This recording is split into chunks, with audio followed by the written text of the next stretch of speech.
Cette action, on va en parler, Fousseni, l'intervention de Mascherano sur Lucas Vázquez, est-ce que selon vous il y avait pénalty? On va voir le ralenti, c'est peut-être plus parlant sur le ralenti, le ballon était passé quand Mascherano intervient. Oui, c'est difficile à prendre cette décision parce qu'il y a 2 minutes de jeu, mais on voit clairement que Mascherano le touche et un contact, donc ça aurait pu être sanctionné par un pénalty. Pour vous, pénalty? Oui, ça aurait pu être sanctionné par un pénalty, effectivement. C'est noté, très bien.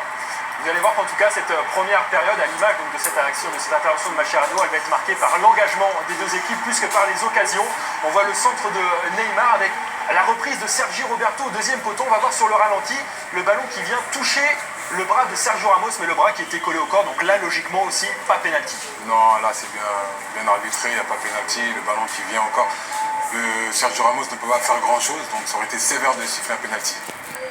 On a vu une occasion de Benzema sur un nouveau bon débordement de Lucas Vázquez, une percée de Cristiano Ronaldo. Il a fallu attendre les 10 dernières minutes de la première période pour voir le Portugais en action avec cette frappe cadrée qui est détournée par André Ter Stegen. On le voit jeter un coup d'œil au centre, il n'y avait pas de partenaire, du coup il frappe.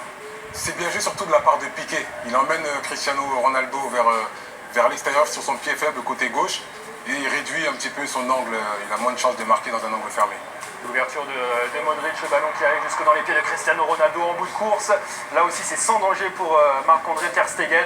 Le Real Madrid, globalement, qui est resté replié sur ses bases et qui a plutôt évolué en contre. Oui, on voit clairement le plan de jeu de Zinedine Zidane ce soir. C'est attendre l'adversaire et procéder par contre. Ils jouent aussi avec leur force, ils le font très bien.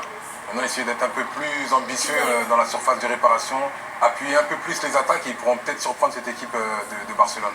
Une dernière action dans cette première période avec ce centre de Benzema. On va revoir une dernière, le Real Madrid qui a quasiment le même schéma de jeu que lors du derby de Madrid face à l'Atlético. Ça avait marché face aux Colchoneros.